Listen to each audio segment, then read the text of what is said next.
to talk to you about binding. So we've been doing some videos on how to bind a quilt this last week and the week before, and I wanted to just go ahead and review how to hand bind a quilt with invisible stitches. So I went ahead and I demonstrated how to machine quilt a binding to the front and then to machine quilt it along the back side of it. But now we're going to review how to hand bind that quilt, and I'm going to go ahead and show you with a great thread, some scissors, a thimble, and we're going to be using, hello Victor, how are you?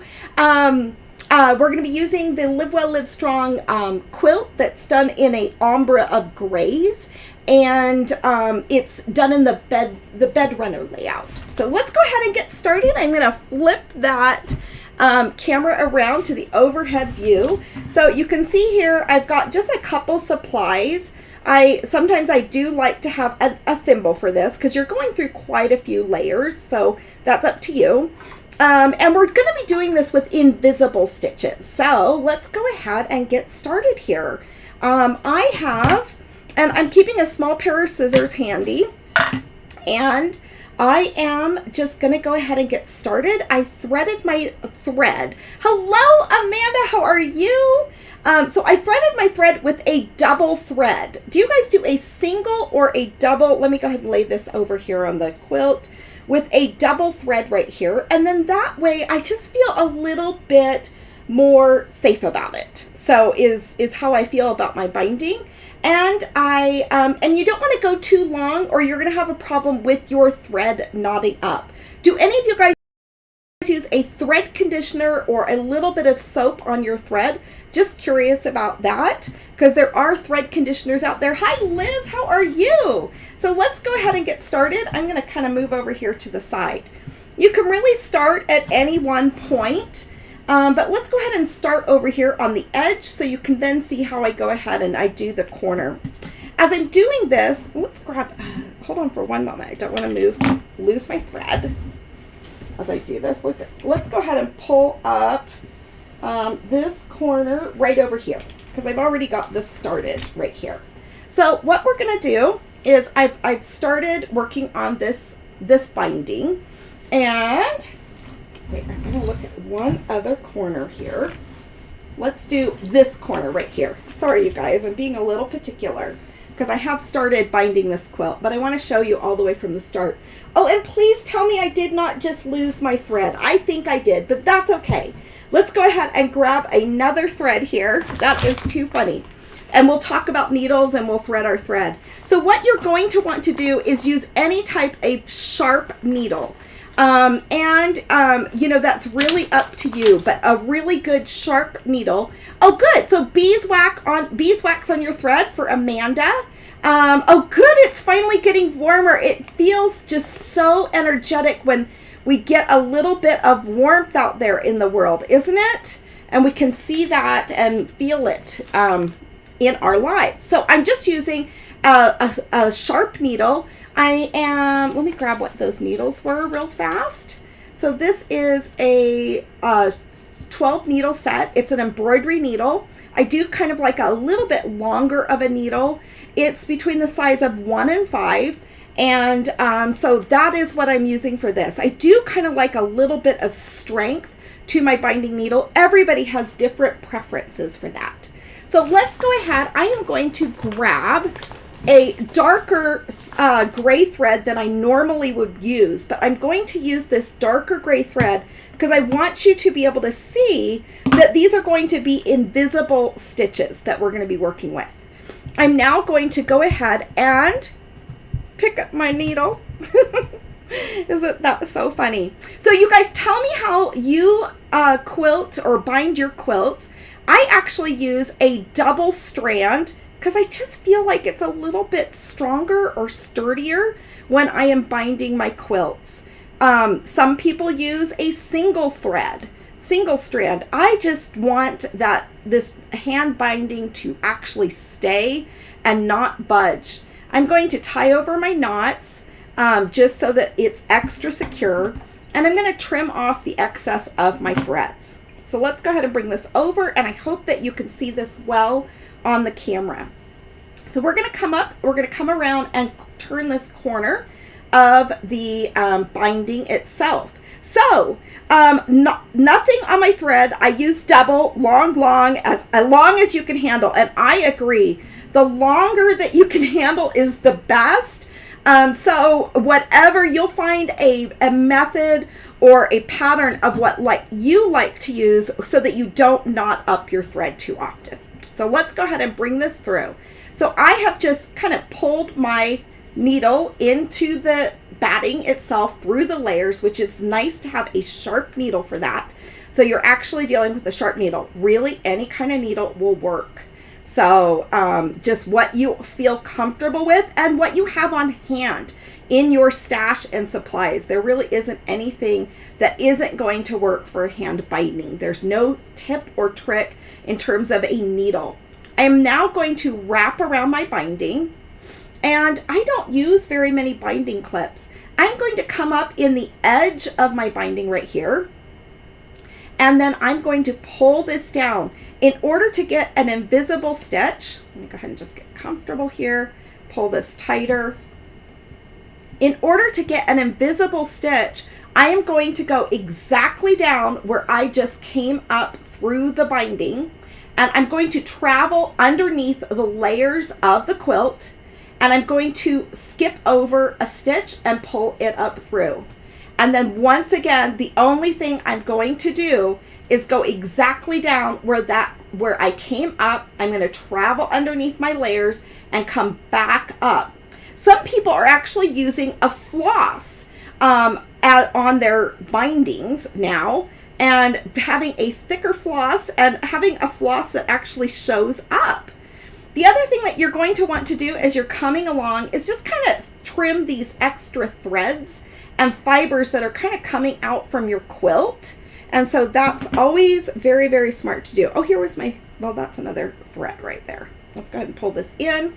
So let's go ahead and do this again. I'm not going to pull too tight on here because I don't want to stress out my fabric. And once again, we're going to go directly down where we went down, and we're going to travel through the fabrics. We're going to push that along. I find if I'm binding a lot, I kind of want just a little bit of a bobbin on my finger so I can push that through the layers, because you are pushing through different layers in here. You don't have to go extremely deep.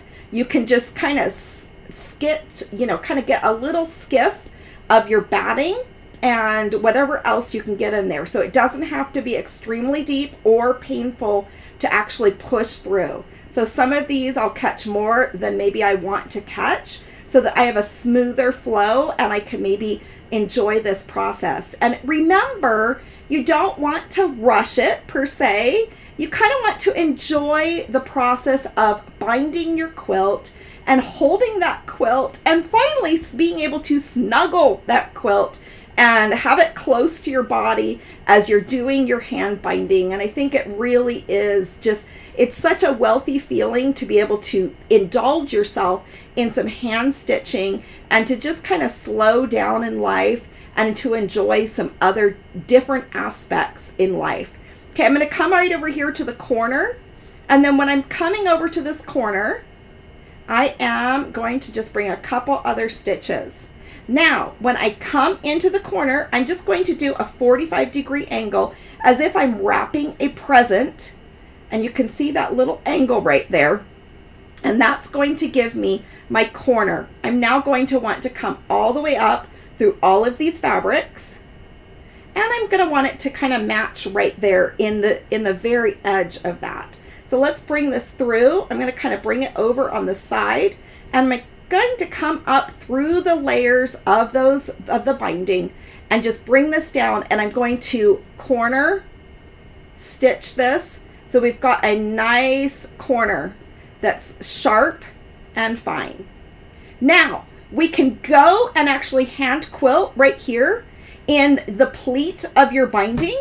But you really, I should have made sure that this one looked good too. So hold on, let me go ahead and just pleat that too. So you can do a stitch up through your pleat, but you really don't need to. There's nothing that's going to go in there. There's no raw edges that are hanging out, and you can just continue your process. So it just depends on you and your preference if you'd like to have some invisible stitches up into the corner of your corners. So, but you can see I could use a black thread here if I wanted to, and you really wouldn't be able to see very many of the stitches.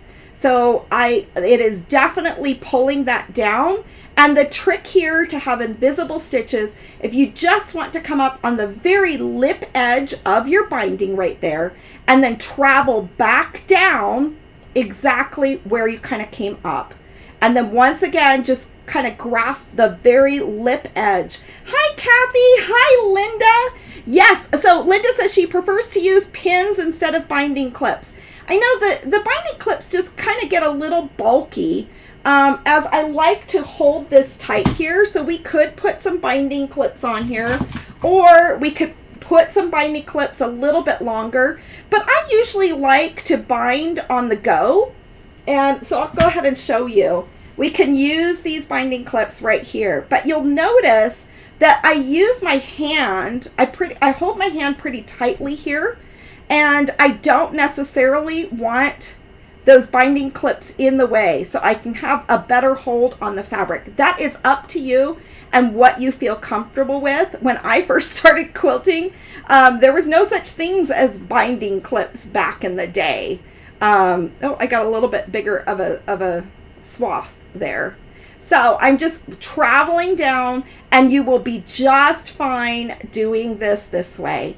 And I personally, as I'm handling the thread, do like to have a double thread.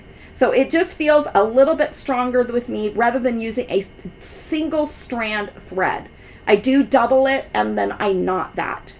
Let's go ahead and we're going to finish off this. I'm going to show you how I knot this off and how I restart. So you can see here now I need to move my binding clips, but it is nice to kind of have that already rolled and I don't have to hold it very well. Pins is great too, so whatever you feel comfortable with. So if I have this as a project on the go, anything works. You know, just feel like, don't put off your binding because you want to get some binding clips. Don't put off binding your quilt because you don't have the exact needle that you want. Don't put binding off your quilt because you don't have the exact thread you want. Just get started and go and enjoy the process. You can see here my gray thread is actually quite a bit darker than the fabrics that I'm actually using. And you can see I really have an invisible stitch where pretty much I'm not having to see a big honky stitch back there. Now, we went ahead and we quilted this last week and did some slow stitching. Let me grab that pillow top. But people do use a floss. It is kind of fun and rather modern to have a floss that is pulling your fabrics to the side. So let me go ahead and just bring this over. You can see here we talked about slow stitching earlier this week and quilting, and you can see I've gotten a little bit more done for this yellow. I just need to come right along here, whoops, right along on this one side and then flip it and do the other side over there. I'll probably come through here and do this yellow, and it's kind of like a variegated thread there, but it's a very wide variegated thread. So you can use floss to finish a quilt too, and to do the binding, and there are some really fun trendy things, and maybe we'll do a video on that real soon. Okay, next week I'm going to start doing, let's see here, did you finish hand binding the curved edge quilt for Ellie? Yes, I did, and I need to post a picture of that, Jane. In fact, that's being used over at their home, so yeah, I need to get some pictures of that with the binding finished on that one. So good question, Jane. You are so awesome. So next week, I am going to be doing a live video on Monday, and then on Wednesday and Friday, I'm going to be doing some live videos for the group that has paid for the Live Well, Live Strong course. And I'm going to be doing some Zoom videos with them in an exclusive and in just a private group of the Zoom of a Zoom video, of a live Zoom video. So what I'm going to do here is I'm going to go ahead and just finish this off. I'm going to go straight up, go exactly down, and then straight back up. And I'm going to tie this off. I'm going to tie in between these so I've got a good sure knot. Another thing I often do is if I'm using a really long piece of thread, I might tie off in between. So you can see how I just kind of put a little knot in there. And I'm going to travel inside my binding over to this raw edge. And you can see right here, I'm going to travel inside here, and then I'm going to put a knot in it again. So I'm going to just stitch another knot in place, and then I am going to travel a little bit further and just trim off that thread. So you can see I've traveled and trimmed, and let's go ahead and pull this through. Hi, Myra. It's good to see you. So you can see right here, I'm going to then put my needle right in place where I started so I can easily find that. I'm going to have my other items in place, and you don't need much as you are getting ready to bind. So don't overthink it. Just kind of carry around the little things that you need for binding, and in no time whatsoever, you will have this done. So anyways, let me know, do you guys have any questions about hand binding? Maybe we should do a video next week of actually using floss on a binding. I'll brainstorm that and see what project we can actually do. Maybe we'll do like a hot pad or something like that. So anyways, it's so good, guys, to see you this Friday, all of the quilting friends out there. And let me know what other videos you would like to see on the Monday live videos at noon. And I can't wait to see you guys this next week. So have a great day. Enjoy your weekend. Let me know what you are up to. And I can't wait to see the things that you're creating. So be sure to post in the Everyone Can Quilt group. We'll talk to you